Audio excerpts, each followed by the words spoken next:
Welcome, welcome, welcome. The fifth episode of season 11 is here. Entrepreneurship is a process that involves constant networking. I will quote an earlier guest, Tony Alexander, with "Your network is your net worth." Through networking, I came across Joe Diachara from hearing this show and wanting to be a part of our community of entrepreneurs. After getting to work with Joe a few times, I got to meet his incredible team. Today's guest is a member of that team who has also built a lights out business with insight that can help each person listening to this show. Welcome back to That Entrepreneur Show.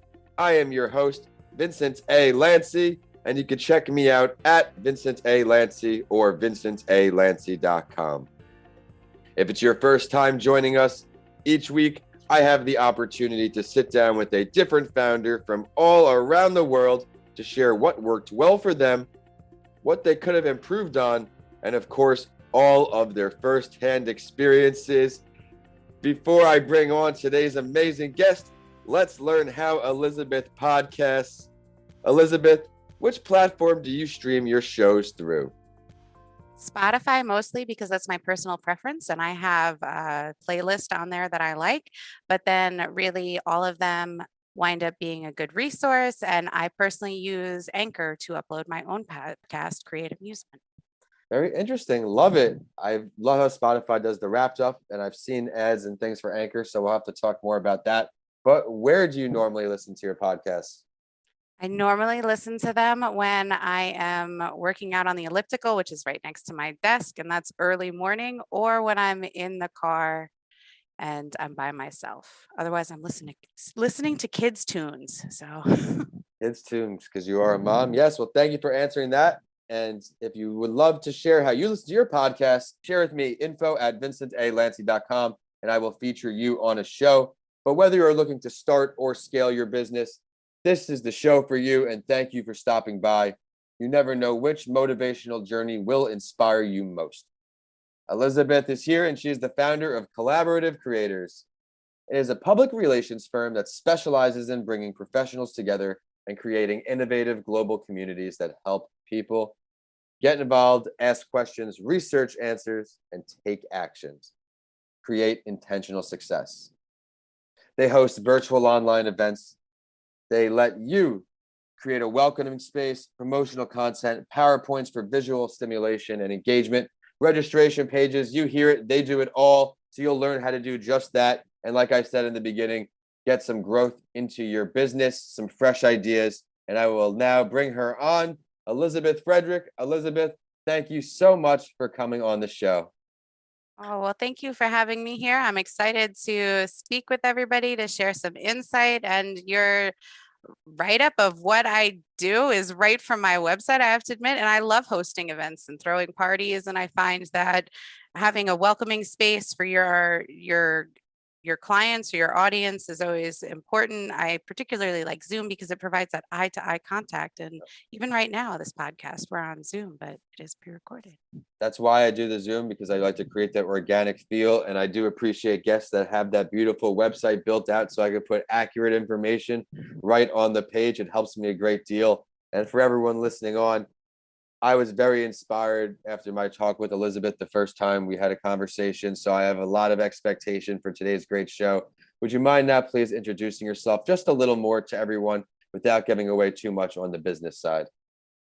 Okay, so what I like to do is I like to research who I'm working with before I have a meeting with them. And that's how we wound up meeting with each other. I do work with Joe DeChara of Bedrock Business Builders, and I host his Saturday Mastermind. When I'm working with a company, my goal is to get them to focus their offer, because without an offer, they don't necessarily have a product or service. And once they have an offer, they can build out and improve their operations and a whole bunch of different things. So that is what I like to do. I also graduated from law school, but I do not represent anybody in court. Yes, I remember that. Very fascinated by that. It's a testament to your diligent work ethic and how you've built this business. But let's now backtrack to the start of that business, Elizabeth. What led you to entrepreneurship? I was a waitress for a long time, and I then had my two children, my 8-year-old. So I was home. And when I was home, I didn't want to practice in court. I didn't want to be a waitress any longer. So I actually became a ghostwriter for other entrepreneurs. And as a ghostwriter, I just started to gradually build out my business. So I've been working with working on collaborative creators for about 8 years, but we only incorporated last year. It shows how good things take quite a bit of time. Same thing with me.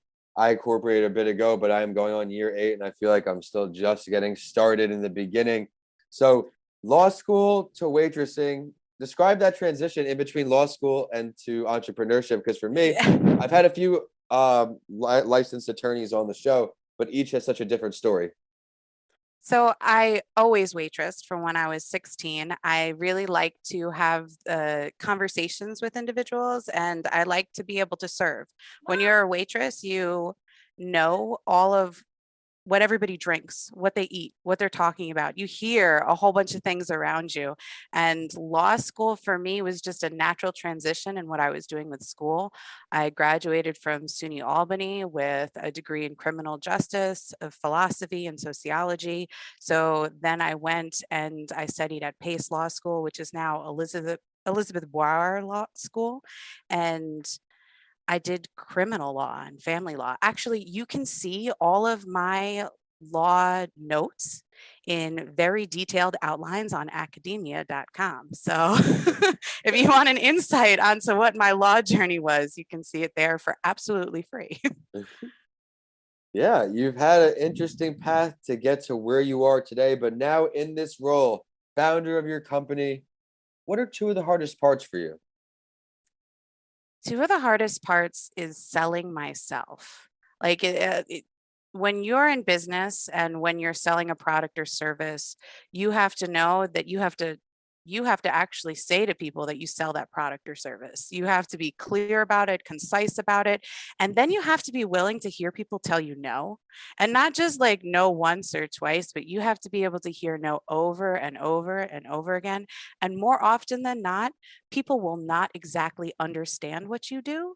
So when you're getting to know somebody, it requires not just being around them or talking to them once, but I find that it's like 10 points of contact before you really get to know somebody, like them, trust them, and then make the sale. And that took a lot for me because when I was in the criminal court and the Bronx County public defenders, cases just came to me. I just met people and then I would have to immediately know their story, see the light in their eye, and then go represent who they were up in court. There was no selling myself. It was just automatically where people just came to me. So that's a huge difference between being a public defender and then being an entrepreneur.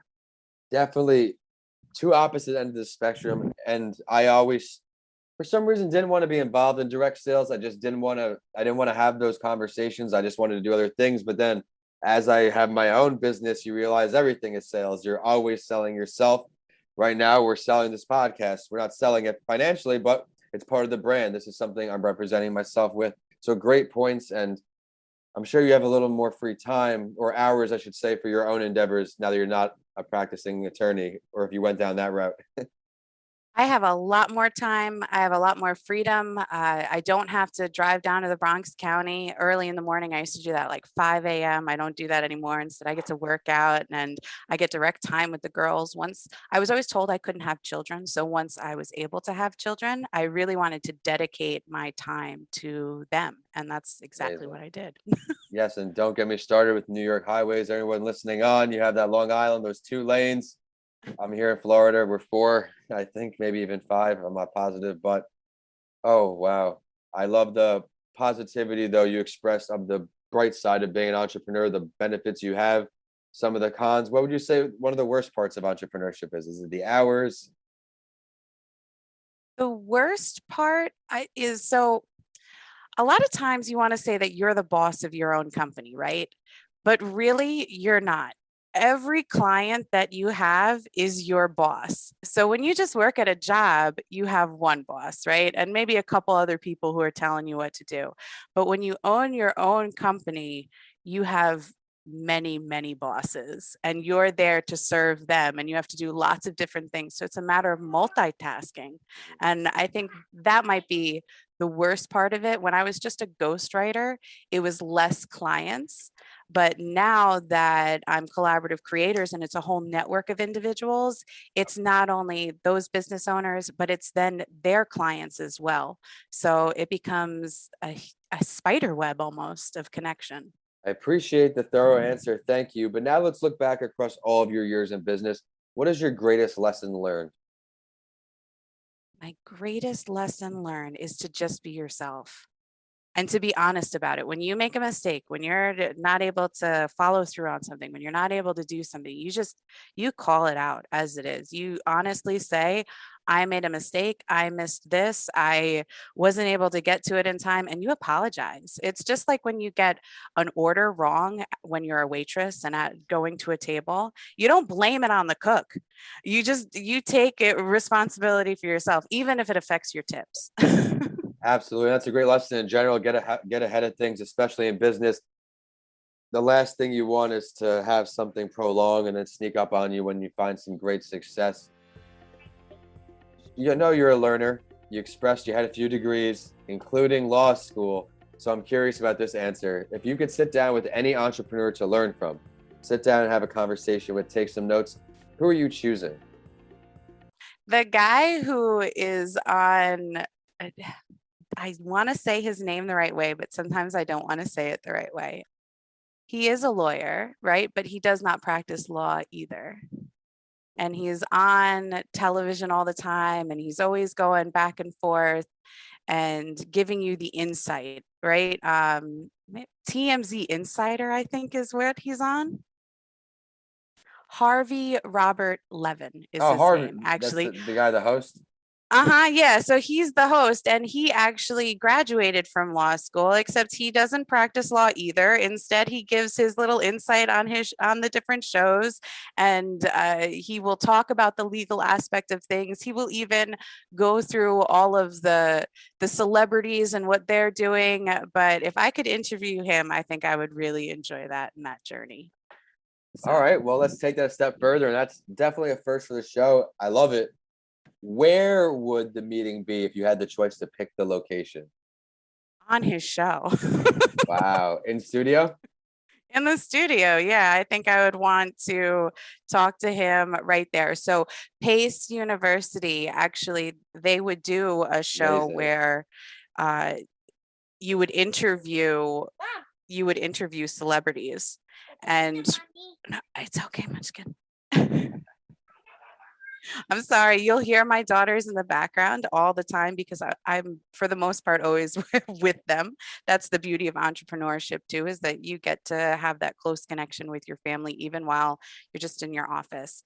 And so Pace University would do these interviews and it would be of celebrities all the time. And they would have them go into their their auditorium and you'd be able to sit there and just listen to them and they would speak honestly about the entire journey of being in the spotlight and how they went through it. It's kind of like podcasts now, but it Yeah. was not. It was a whole like little television show. It's amazing what technology allows us to do now. That's very true. Podcasts were a thing of the future. Now they are the present. Let's look into your future here, Elizabeth. What's on the horizon for you in all of your entrepreneurial endeavors? What is on the horizon? You know, that's a deep question, and you really have to have a lot of forethought to think about that. But what's on the horizon for me is to continue expanding the network because the more opportunities that I'm able to provide for the people that I provide executive assistance for within these hosting events, the larger they get for others. I even now am working with the Women of Global Change, and that's a huge Awesome. network all in itself. They are on a mission. I work with Lexia learners. They do one-on-one tutoring for children and adults with dyslexia, dyscalculia, dysgraphia. Like the and even Baskets and Beads Kenya, and they're a fair trade company. So the Women of Global Change, they do a lot of mission work. They're actually going to be on a mission to Kenya in 2022. That's And awesome. Baskets and Beads of Kenya is Kenya. It's a mission work all the time. So I find that that collaborative nature of networking is really important. And that's what's in the future for me, collaborating more to create amusement. Well, I love everything you're doing. I love what you stand for. I think collaborations are key, and that's how we grow everything I do. I'm always trying to find people to collaborate with. Me and Joe are actually going to do, by the time this episode airs, there'll probably be out a mid-season tax tips on my YouTube channel. Just Oh, Joe's a that's great guy. awesome. He's an episode on this platform as well. Be sure to check out Joe's episode. He's an entrepreneur with a CPA, one of a kind guy. And he's also, like Elizabeth, has a lot to offer and generous with what they share. But I didn't know that we were going to have such a mission-based story right there to end the show, because this spotlight story is another female entrepreneur who's a rock star, just like Elizabeth, who has one of the coolest companies. And I found out for the first time researching it for this show. Her name is Rachel Carlson. She's the co-founder of one of the hottest companies out called Guild Education. Forbes reported that it has rocketed to a $1 billion valuation, and its goal is simply helping workers get college degrees. It's an educational platform that upskills your workers and prepares the organization for the future. She was a Forbes 30 under 30 recipient and is no stranger to hard work, as she was a part of 6 or 7 Democratic campaigns, the article put, in her life, including Obama's campaign. So I thought that was pretty cool. But there's a bootstrapping story involved in the article I read, and I thought this would be great to share with all of you true entrepreneurs. Rachel had traveled to Arkansas 2 days before Thanksgiving to meet with Walmart's Director of Workforce Strategy, Ellie Bertani. Bertani's struggle was finding qualified people to staff Walmart's vision centers and pharmacies. Rachel didn't hesitate over the problem. She simply told the Walmart team that her Guild team could find a solution to the problem quickly. She organized a range of options for training online, including one with Penn Foster to earn a 1-year pharmacy technician certificate, and another training online with Southern New Hampshire University to a BA in healthcare administration. She said this opportunity with Walmart gave her a footprint to learn about every community in America. She needed to find a way in, so she went right to the director there to meet with her, formulate a strategy, was not scared. Elizabeth, what do you like best about her story? So there's so many things about her story that I like, and Please share. I did look her up. So she definitely collaborates with lots of individuals. She offers opportunity for students and employers. If you go to her website, it's easy to use. You can find careers within her own company. You can also find careers within other companies, and you can go on a learning path, which is awesome all in itself. So, and she just said she could do it.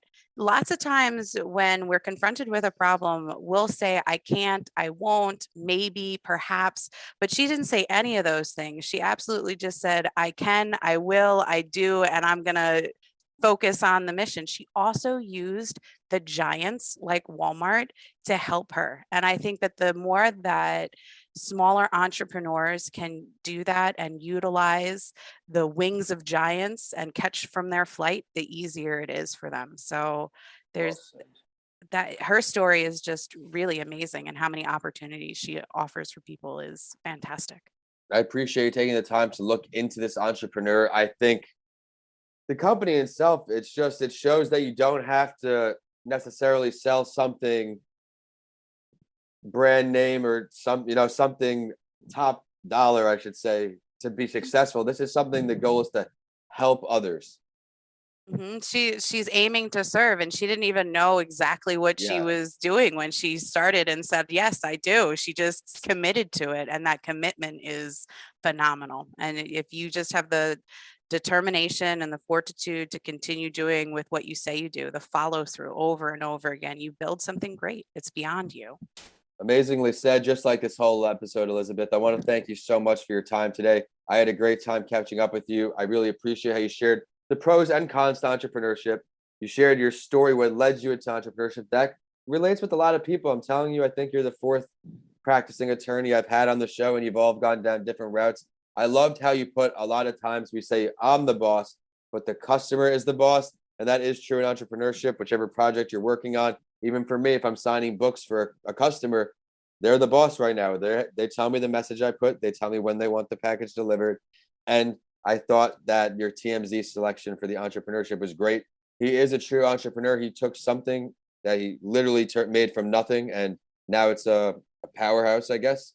It is like, and it was just a matter of doing what you love over and over again. He spoke about what he wanted to speak about. He took his legal insight and he made it into something that's, again, beyond him. And now he teaches people about the law in a way that's simplified, that's concise, that is relatable to the average individual. And I think that's Mhm. incredibly important in this day and age. Yeah, So amazingly said again. You're on fire today. Would you mind now giving our audience your last word?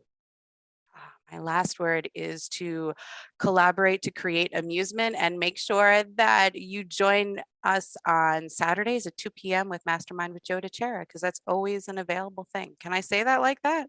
Because we really aim to create and have fun. Like you talked about financials and how he is a CPA, but at the end of the day, you want to make whatever you're doing fun to the individual that you're doing it with. Yeah, And Joe is definitely a fun guy. He's great. It's been one of the longest 2 month stretches in my life. I'm still waiting to attend my mastermind. I'm going to put it in this show bio, the link. I'll make sure Elizabeth sends it to me with the rest of her links for her website, and be sure to reach out. She is friendly and happy to help. And always. yeah, be sure to check out her website. We have the mastermind, and anywhere else you wanted them to look for you? They can always listen to my podcast, which is Create Amusement. And that's different. That's just something I love to do. It's just me singing. And I do that for my girls. If you want to make a meeting with me, it's timewithelizabeth.com. It's a free one-to-one chat. I'm always willing to meet new people. And then the Collaborative Creators website is just collaborativecreators.com. So easy peasy, lemon squeezy, don't you know? Well, thank you for sharing both of those. And everyone, be sure to check out her great content, the podcast, and more. And while you're on social media and website hunting, be sure to check us out too. We are at That Entrepreneur Show across the board, except on Twitter. We're at Podcasts by Lancy. So you have updates from all 4 shows. My handles are at Vincent A. Lancy for all social media and YouTube. And the website is vincentalancy.com. Of course, Mental Health Week just came out. Be sure to let me know what you think. And it is time for the quote to end the show. This one is from today's Spotlight Entrepreneur. Behaviors are what has had to change most. And so we built a muscle around evaluating at each stage of the business what are the behaviors that are right now expressing these values. We have this value called scale for students, students for scale. It's a circular picture of the idea that if we're scaling the business, we're doing it for our students. And if we're serving our students well, we're scaling. That quote just keeps the mission statement in line. And with that, I want to thank each and every one of you for listening to another episode. And we'll see you next week on That Entrepreneur Show.